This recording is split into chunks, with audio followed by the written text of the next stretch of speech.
আজকে আলোচনা করব যোজনী সম্পর্কে। যোজনী কাকে বলে? কোনো একটা মৌল যৌগ গঠনের সময় যত সংখ্যক ইলেকট্রন গ্রহণ করে অথবা যত সংখ্যক ইলেকট্রন ত্যাগ করে সেই সংখ্যাটাকেই বলা হয় যোজনী। যেমন সোডিয়াম যৌগ গঠনের সময় একটি ইলেকট্রন ত্যাগ করে, এই কারণে সোডিয়ামের যোজনী হয় 1। ক্লোরিন একটি ইলেকট্রন গ্রহণ করে, এই কারণে ক্লোরিনের যোজনী হয় 1। এখন আমরা কিভাবে অনেক সহজে এই যোজনীগুলো মনে রাখতে পারি? এর জন্য আমাদেরকে জানতে হবে নিষ্ক্রিয় মৌল সম্পর্কে। পর্যায় সারণীর গ্রুপ 18-র যে মৌলগুলো আছে অর্থাৎ হিলিয়াম, নিয়ন, আর্গন, ক্রিপ্টন, জ্যানন, রেডন, ওগানেসন, এদেরকে বলা হয় নিষ্ক্রিয় মৌল। এরা রাসায়নিকভাবে নিষ্ক্রিয়, এরা কাউকে ইলেকট্রন দেয়ও না, কারো কাছ থেকে ইলেকট্রন নেয়ও না, এই কারণে এদের যোজনী হচ্ছে 0।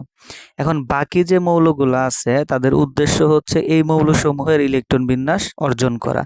যেমন হাইড্রোজেন, তার ইলেকট্রন সংখ্যা 1, সে হিলিয়ামের মতো হতে চায়, হিলিয়ামের মতো হওয়ার জন্য তার ইলেকট্রন দরকার হচ্ছে আরও একটা, এই কারণে হাইড্রোজেনের যোজনী 1। বেরিলিয়াম, তার ইলেকট্রন হচ্ছে 4, সে যদি হিলিয়ামের মতো হতে চায় তাহলে তাকে 2টা ত্যাগ করতে হবে, এই কারণে বেরিলিয়ামের যোজনী হচ্ছে 2। বোরনের ইলেকট্রন সংখ্যা 5, সে যদি হিলিয়ামের মতো হতে চায় তাহলে তাকে 3টা ত্যাগ করতে হবে, এই কারণে বোরনের হচ্ছে 3।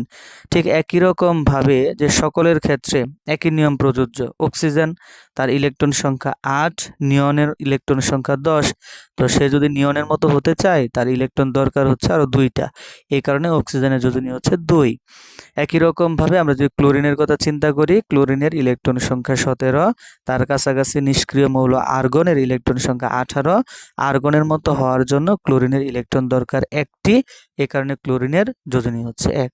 তো এভাবে আমরা চাইলে 1 থেকে 20 পর্যন্ত মৌলসমূহের যোজনী খুব সহজে মনে রাখতে পারবো।